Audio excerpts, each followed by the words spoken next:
Welcome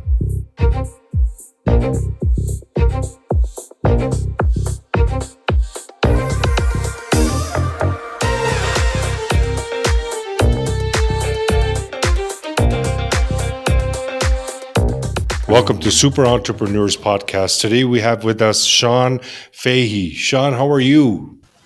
Good. How you doing? Excellent. Did I pronounce your last name correctly? Yep, that worked. All right. That's awesome. Glad to have you here, my friend. Why don't you take the stage and kind of introduce and let everyone know what you do? Sure. So my name is Sean Fahey, and I run a software company called Vidcruiter. We sell recruitment software to help automate and streamline the hiring process. So like for staffing agencies, this would be an app that they would use? Yeah, we do offer our products to staffing agencies as well as just normal companies. So anyone who's doing any kind of hiring at all, at least hiring at least 50 people a year or more in their organization, would use our products to help accelerate that process. Okay, that's cool. So now your platform, when you're bringing on talent, do you have some kind of a structure that you follow, or anyone basically that's looking for a job, they'll just sign up? So we have a series of products that organizations would purchase. So let's say you're hiring, 10, 20, 30 people. And our products will allow those organizations to accelerate their hiring process. So depending on what they're already using, we have certain products that they could pick and choose from. But like the first product we have is like what's called an applicant tracking system. So it's kind of like a CRM for recruiting. And it creates application forms and filtering questions that candidates would go through that sort of qualifies them, scores them, and puts them into different folders for you to say, here's the pool of candidates that you have to look at. Then from there, we have the option to, if you wanted to, if they score high enough, automatically send them to go do a skill test. So you could set up a skill test in the product to check, like, let's say you're doing a data entry job, let's check their Excel skills, or this kind of different kinds of skill testing. Then if they pass that exam or test, you would generally send them to maybe an asynchronous video interview or pre-recorded video interview. And how that works is the candidate's at home by themselves, and they pop on their phone or on their webcam, and they record themselves answering your interview questions. So you would then sit down in your office and then get a profile that has a resume, all the basic questions answered, maybe a little skill test done, all their interview questions answered, and look at that profile and say, is this someone I want to meet? Are they qualified to work with me? Yeah. So instead of just looking at a resume, you have interview questions. You could have, what we call kick out or knockout questions. Dynamic. Yeah, so you're looking at this profile and you click a button and say, yes, I want to move forward. That sends them to a calendar, kind of like Calendly, but for recruiting. And it sends them to go book themselves in a time that they could talk to you. They pick a time that you're free, and then on next thing you know, you got a candidate in your live video conference or in your office walking in at a time that you've pre-booked. So it simplifies the process and makes it easier for a business. Exactly. And we then have an automated reference checking product. So you just click that, and then it goes and checks the references for you. So even the reference check. So so the actual applicant has to enter all the references, I assume. Yep. And then we email the references. They log into a separate portal and then answer all the questions. And then that can be scored as well. Oh, this is awesome. So it creates it makes it more dynamic for the business owner, because they just have to set it up one time and they can get the ideal people coming in. We actually set it up for you. So the business owner just sort of calls us and says, hey, this is what I want. These are the kind of questions I want to use. This is what I want to streamline. I already have this technology. I just need this product or that product. We can mix and match these products together. And then, we basically set them up with a template. Here's your template. There you go. And then away you go. You start hiring. Huh.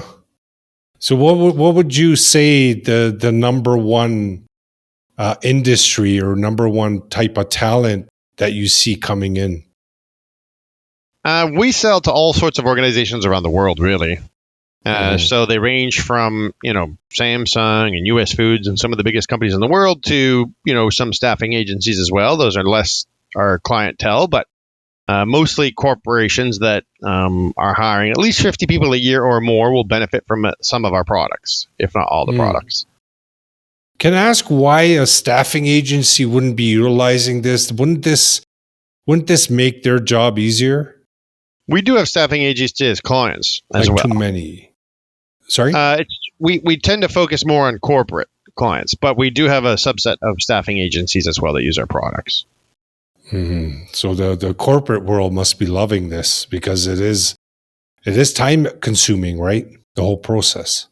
Yeah, and then there's this hybrid new environment where some people are at home, some people are in the office, and we also have this interview compliance product that ensures that everyone's treated the exact same way, interviewed the same way, under the same sort of structured interview methodology. So it doesn't matter whether the manager's in person or in a video conference or both. We can accommodate all those different scenarios and needs. Yeah.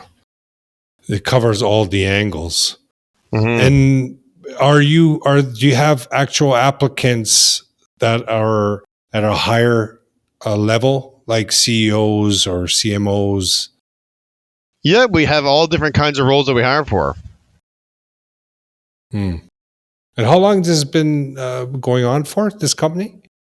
Vidcruiter, we started in 2012. So 10 years now. 2012. Yeah. So how has the growth been?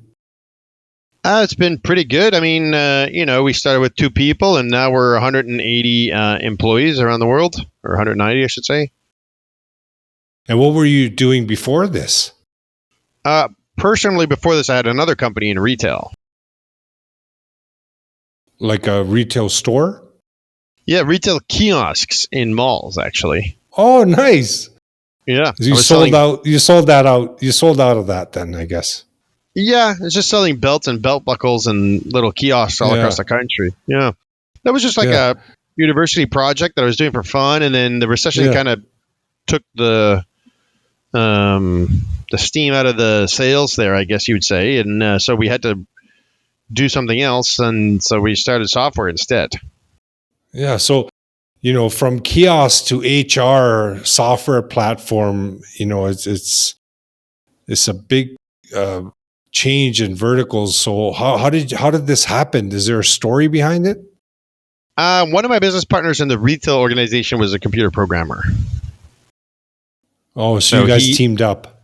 Yeah, so he was kind of the coding behind. I was just the entrepreneur behind. So, well, how did you notice a need in the staffing world? Like, is this something that you had a whiteboard trying to figure out what software to develop to come up with this, or was it a passion from before?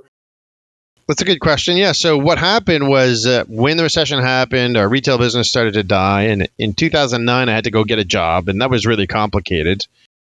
And I had built a company of 50 employees by myself, all around the U.S., Canada, and no one would even give me an interview, and I was kind of surprised that I couldn't get interviews for jobs.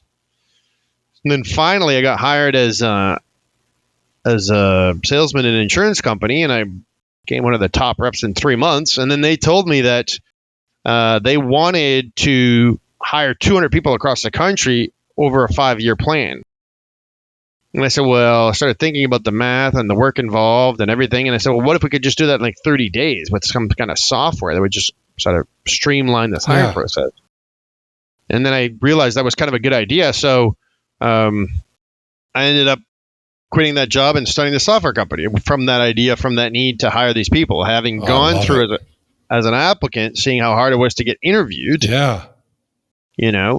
My resume wasn't, CEO of a retail company with 50 employees isn't something that most recruiters look at that and say, well, this doesn't match a profile for a job. Even though I had worked, I was, would consider myself someone who would work hard and do good at work, but I couldn't even get interviews because my resume didn't match that criteria for the kind of role it was. We have a lot of people that we've gotten feedback from as applicants that they can't get interviews, and now all of a sudden they get interviews because you get an automatic interview with our product, and now they're getting hired because they're great candidates. They just don't have the resume may not be perfect, right? Or they haven't been in the job market for a long time, or so it's kind of like giving every applicant a chance to interview now. Yeah, it's like you're basically matching the ideal employee with the ideal employer. Exactly. They both win. Yeah. So that's the goal. And then it makes it faster for employers because all of a sudden you sit down in your office and you got 10 interviews done already. Yeah, I love it. You haven't done anything yet. You just sit down and your 10 interviews are done. So it's great. It's great, Sean. And you know what? The best part about what I do and interviewing and this podcast is that little bit that you shared, that story, that how, you couldn't get a job and then you were working somewhere and then they told you that they want to hire 200 employees. And then this idea came about and then you put it together and look what it's doing now for others. It's just amazing. I love this stuff. Cool. Well, thank you. Yeah, it's kind of wild how that happens, right? You wake up one morning and you're like, what if someone was to solve this problem? I love it. Yeah, it's great. And then from there, when you solve that problem, right, to that employer, you guys were probably like feeling some excitement, you're like, oh, wait a minute. This is good. Like we got to get this out to the market. So from there, what's the story from that point on? Like, how did you come about developing and then launching? And did you get any investors? And like, how does that all look like, if you don't mind sharing? Yeah, I mean, from 2009 to 2012, not having a software background, not having a recruiting background, really had to spend a lot of time understanding the market.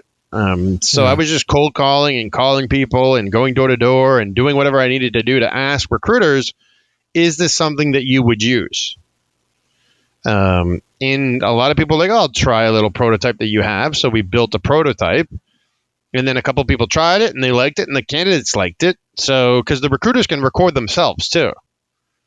So you can record yourself asking the questions. So it doesn't have to be script only. They can record the question.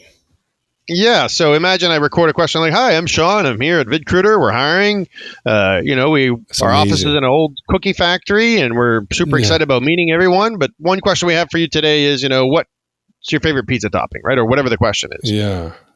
So they get to see the employer and get an idea. And then we can have different people from the company record these questions. And when we started to do it more interactive like that, applicants had great feedback. Recruiters had great feedback because everyone's saving time. You don't have to go anywhere. You don't have to take time off of work to do an interview. And so the feedback was good. So we ended up building a prototype and then we ended up getting some investors. And then that took a couple of years to really learn. And in 2012, we raised a bunch of money and started the company officially.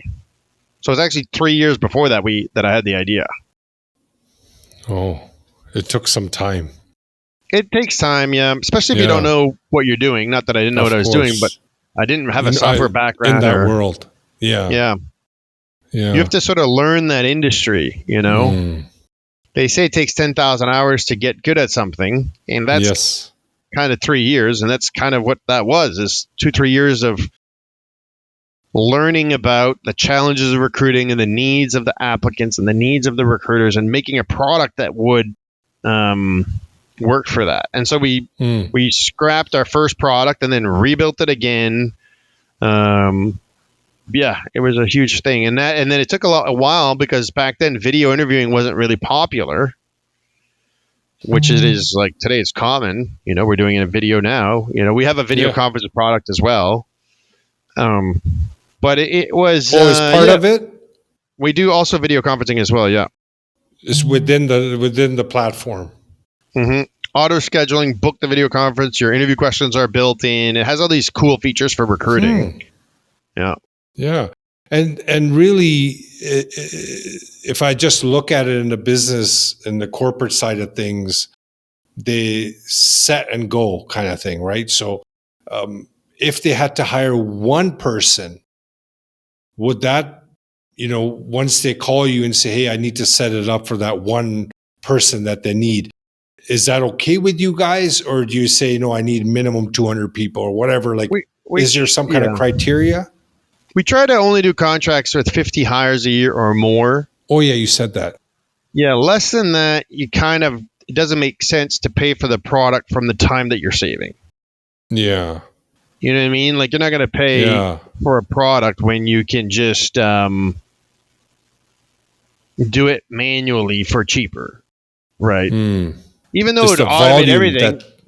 Even though it would automate everything, it's just the ROI is not there on one job.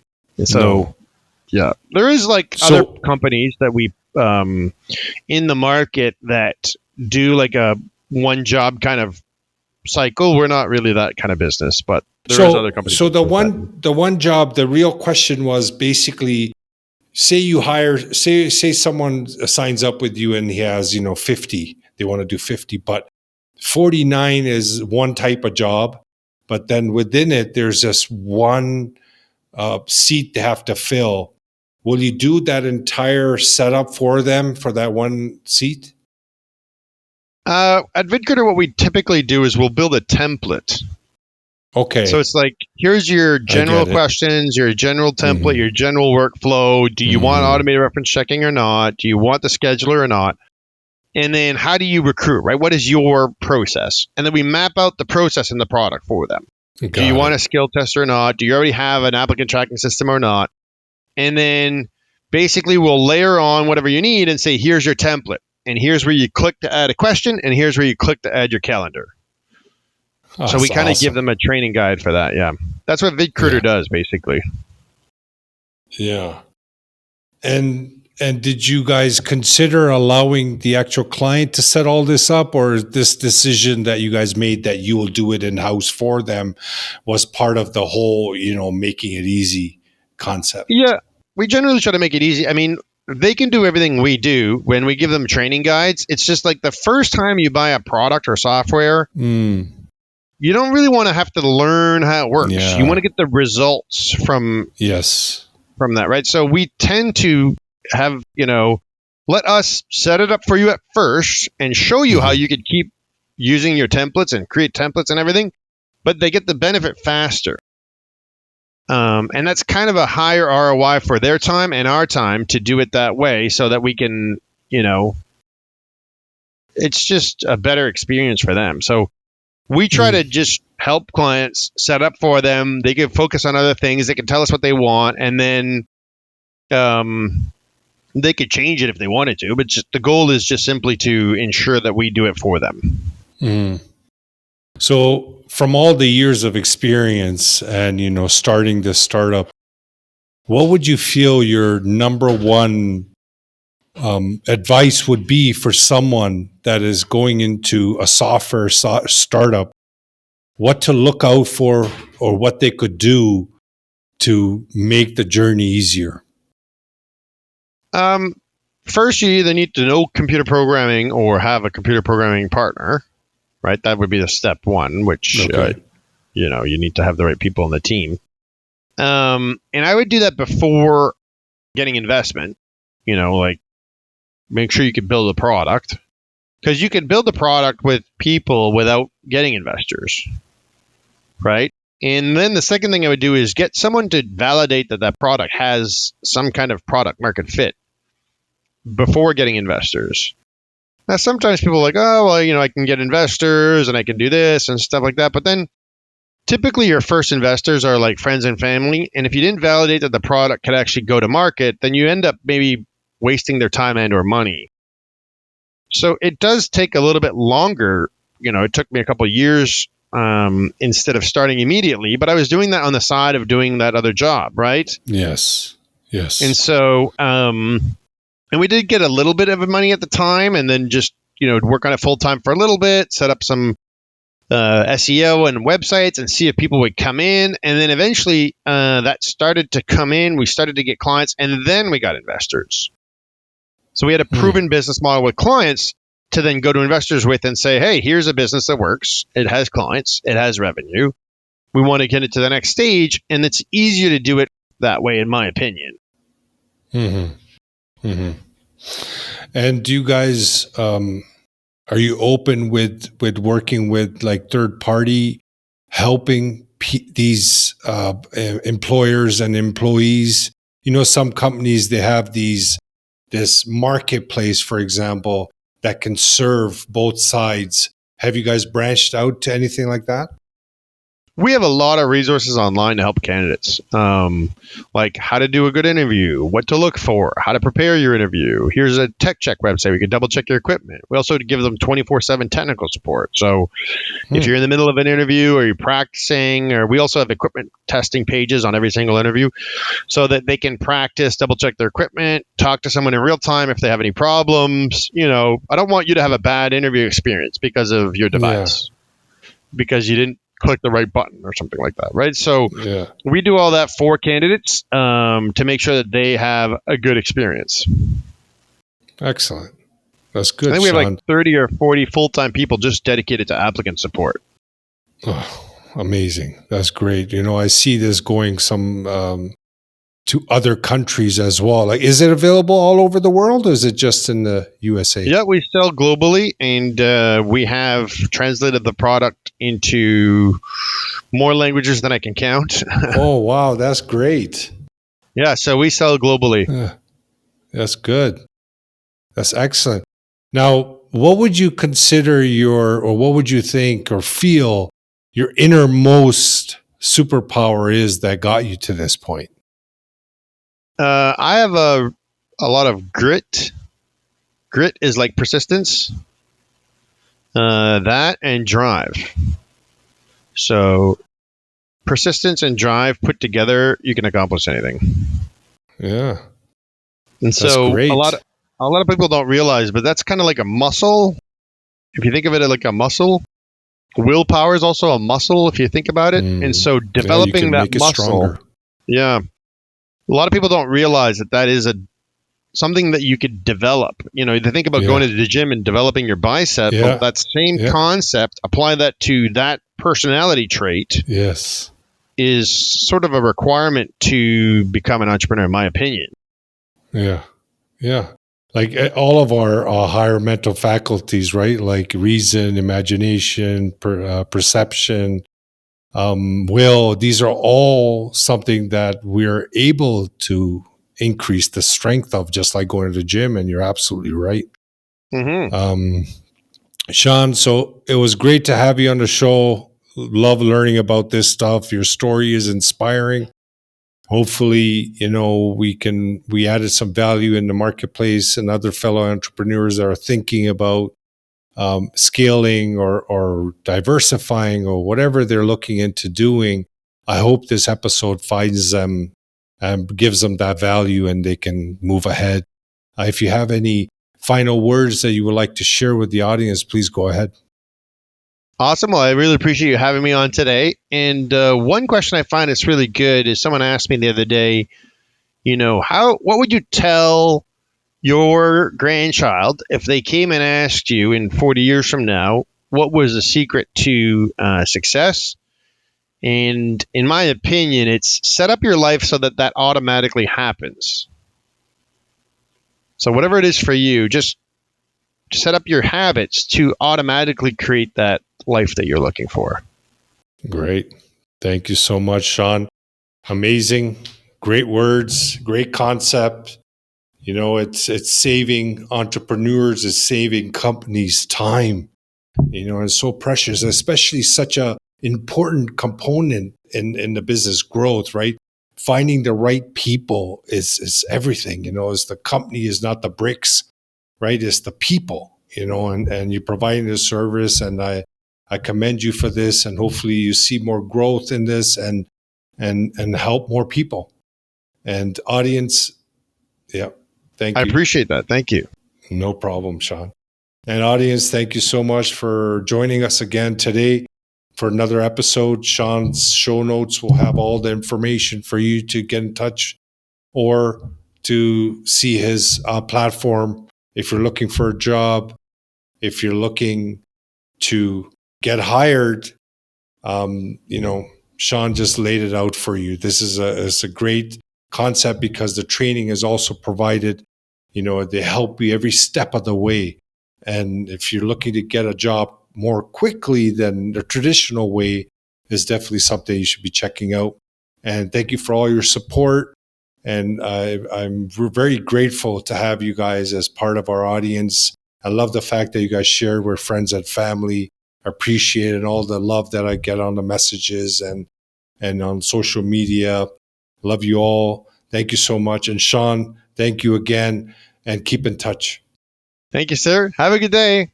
You too.